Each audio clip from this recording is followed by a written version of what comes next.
حضرت یوسف بن عبداللہ بن عبدالسلام، یہ حضرت عبداللہ بن سلام کے بیٹے تھے۔ یہ کہتے ہیں کہ میرے والد حضرت عبداللہ بن سلام حضور کے صحابی تھے، اور حضرت ابو دردہ ان کا آپس میں بڑا دوستانہ تھا۔ کہتے ہیں میں ملنے چلا گیا، حضرت سیدنا ابو دردہ بیمار تھے، تیمارداری کرنے گیا۔ کہتے ہیں میں جب گیا تو مجھ سے کہنے لگے بھتیجے تو کیسے آ گیا؟ میں نے کہا آپ کا اور میرے ابا جی کا یارانہ بڑا تھا، دوستی نبھانے آیا ہوں، تو آپ پر آخری وقت تھا، نزع کا عالم تھا، میں نے کہا کوئی نصیحت کرے۔ تو حضرت ابو دردہ کہنے لگے بیٹا مجھ پر وہ وقت ہے کہ بہت بڑا جھوٹا بھی اس وقت میں سچ ہی بولتا ہے، اس وقت میں سچ بولتا ہے، سچ۔ آپ فرمانے لگے میں رسول اللہ کا غلام رہا ہوں، ابو بکر صدیق کا مشیر رہا ہوں، فاروق اعظم کا مشیر رہا ہوں، میں نے صحابہ کے ساتھ وقت گزارا ہے، جاتے جاتے تجھے نصیحت کر رہا ہوں، پلے سے باندھ لینا۔ حضرت یوسف بن عبداللہ بن سلام کہنے لگے حضور کہیے۔ فرمانے لگے بیٹا سجدہ کبھی نہ چھوڑنا، سجدہ نہ چھوڑنا۔ حضور کیا ملتا ہے؟ فرمایا میں نے اپنے نبی سے سنا ہے کہ بندہ رب کے سب سے زیادہ قریب اس وقت ہوتا ہے جب اس نے اپنا سر سجدے میں رکھا ہوتا ہے، اللہ کے قریب ہوتا ہے۔ کہاں ہوتا ہے؟ بول کے بتائیے، اس بات کو سمجھیے۔ فرمایا جب کسی نے سر رکھا ہو نا سجدے میں، مٹی پہ، صاف پہ، سیمٹ پہ، اس نے مسجد میں سر سجدے میں رکھا ہو تو یہ سر اس نے سجدے میں نہیں رکھا ہوا، یہ تو اس کا رب کے قریب چلا گیا سر۔ بندے کا اللہ سے قرب کہاں ہوتا ہے؟ سجدے میں۔ کس جگہ؟ اس لیے حضور نے فرمایا سجدے میں دعائیں زیادہ قبول ہوتی ہیں، سجدے میں دعائیں زیادہ قبول ہوتی ہیں۔ بندگی کی لذت، سرور، کیف، اس کے ذائقے۔ حضرت احنف بن قیس تابعی ہیں، صحابی کے شاگرد ہیں، فرماتے ہیں میں مسجد اقصی میں گیا، فلسطین میں مسجد اقصی میں، ایک شخص کو میں نے دیکھا، بڑا نورانی چہرہ اس کا، اور بڑا اس کے وجود کے اندر عجیب سی کشش، خوشبو دور تک پھیلی ہے۔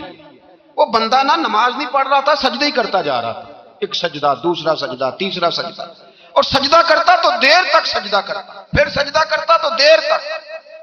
کہتے ہیں جب وہ فارغ ہوا تو میں نے گزارش کی،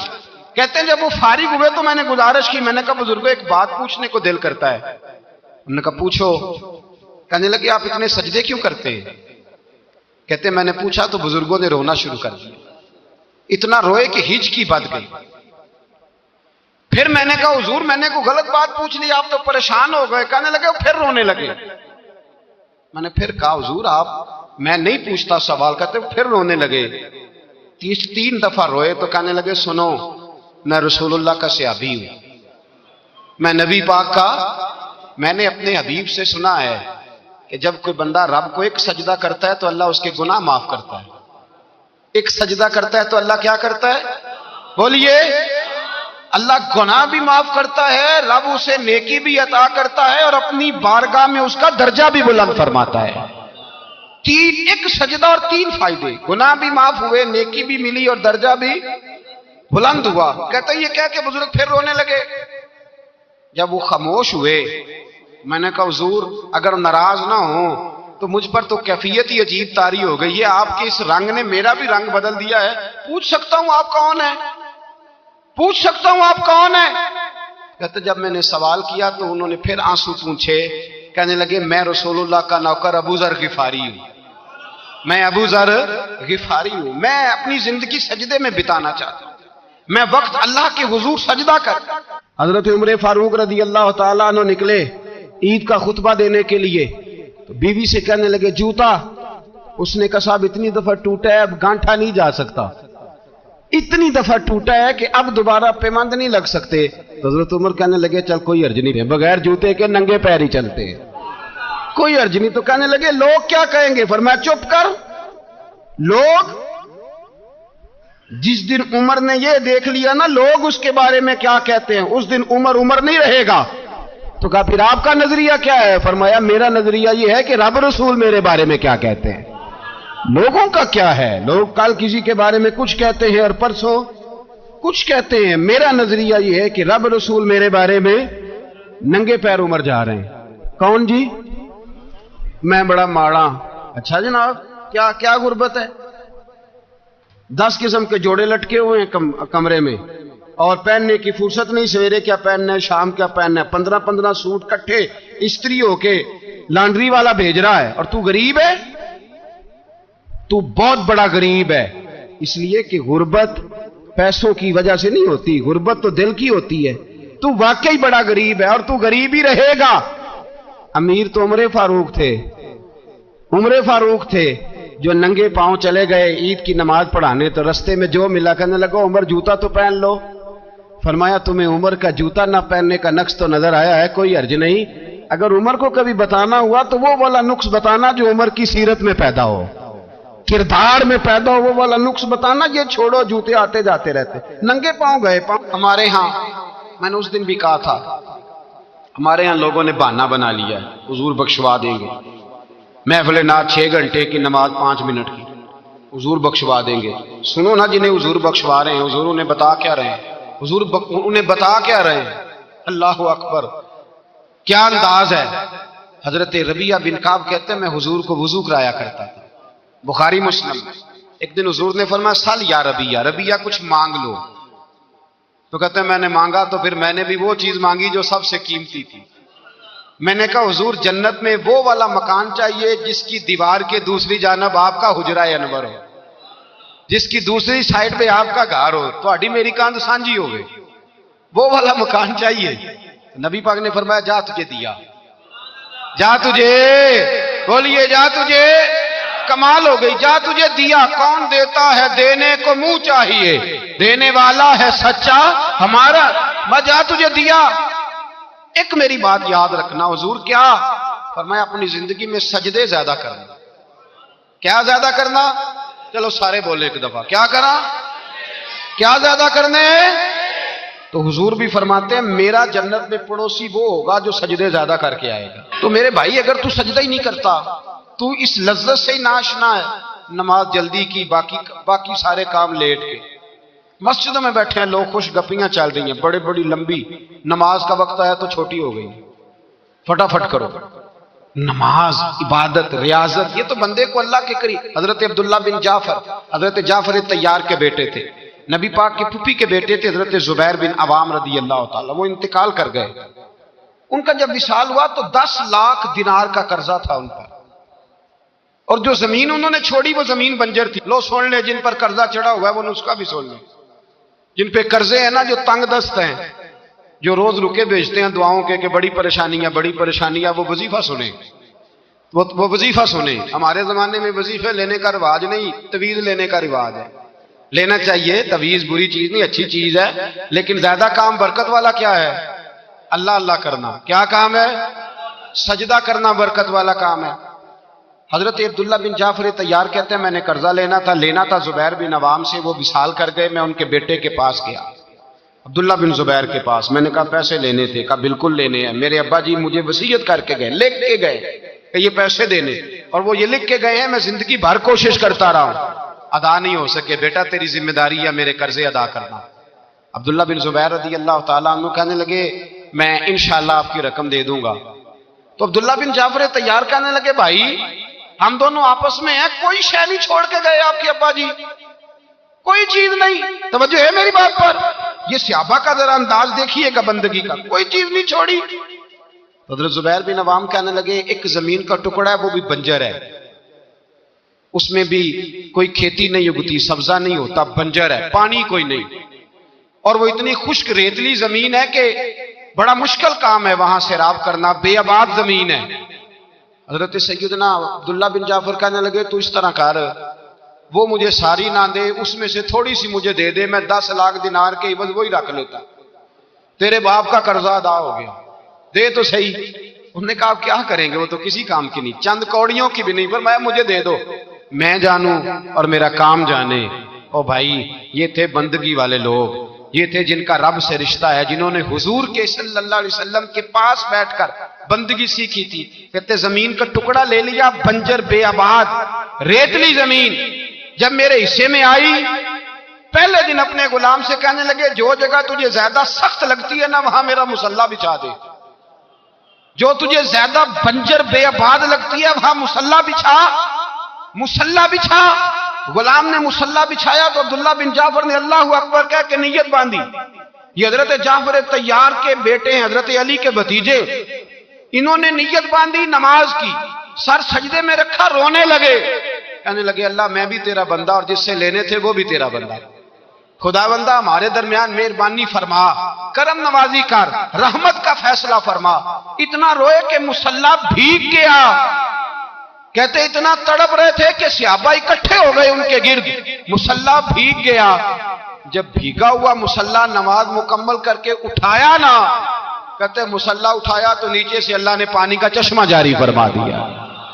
اللہ نے پانی کا چشمہ جاری کر دیا. فرمایا بناؤ حوض، کرو کھیتیاں سیراب. فرماتے ہیں جہاں ایک درخت نہیں اگتا تھا اللہ نے پورا باغ اگا دیا. جہاں ایک پھل نہیں ہوتا تھا وہاں عالی شان پھل لگ گئے، قرضے بھی ادا ہوئے. حضرت زبیر بن عوام کے بچوں کے پاس مال دولت بھی بچ گیا. لوگ جب کہتے ہیں یہ ساری کس چیز کی برکت ہے، اور فرماتے یہ ساری سجدوں کی برکت ہے، یہ رب کی بندگی کی برکت ہے. جی اس کی بارگاہ میں نماز پڑھنے کی مسلمان توجہ نہیں کرتا، توجہ نہیں. جاگ رہے ہیں آپ حضرات؟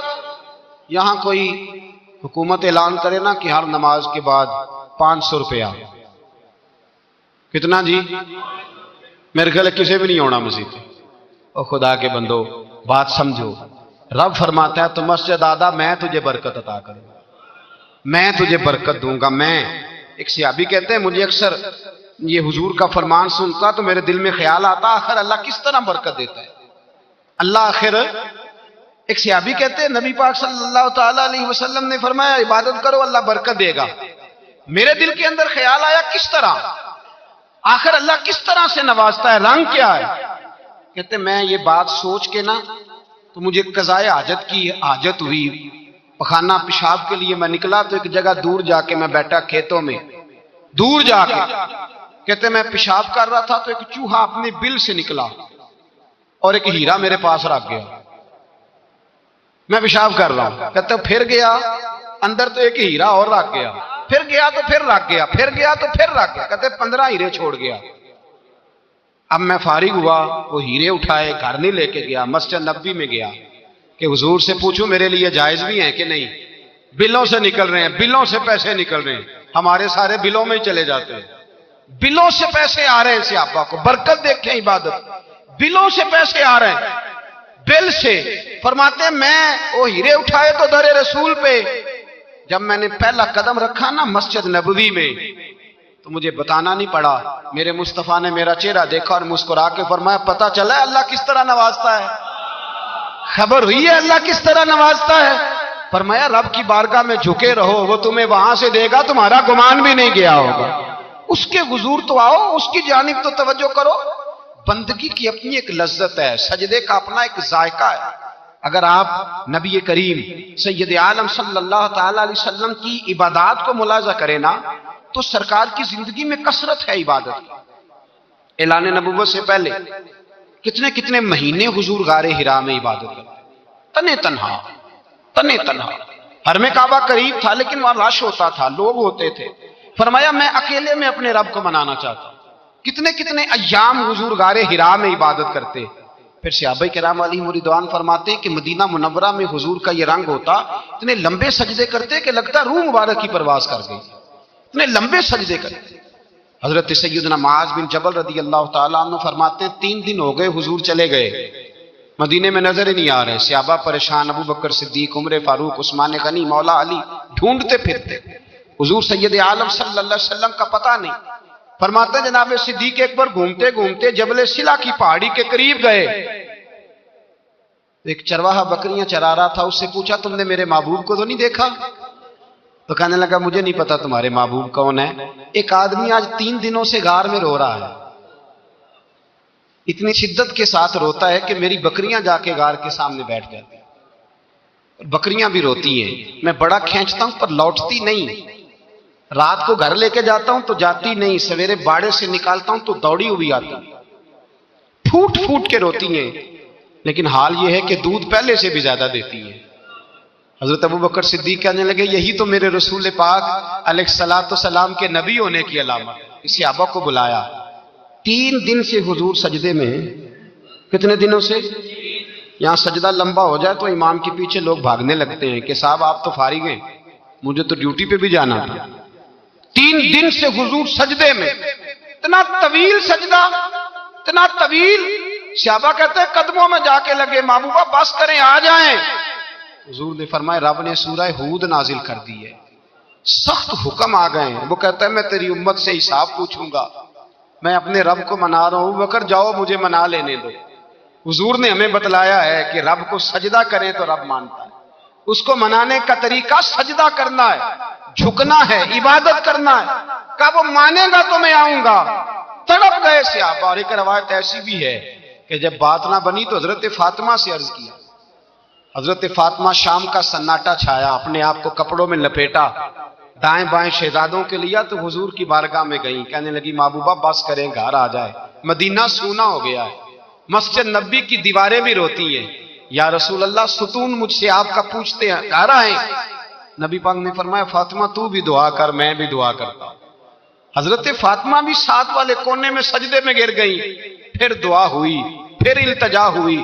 حضرت جبریل آئے، کہنے لگے محبوبہ رب کہتا ہے سار اٹھاؤ، وَلَسَوْفَ يُؤْتِيكَ رَبُّكَ فَتَرْضَىٰ، اللہ فرماتا ہے میں آپ کو اتنا دوں گا کہ آپ مجھ سے راضی ہو جائیں گے۔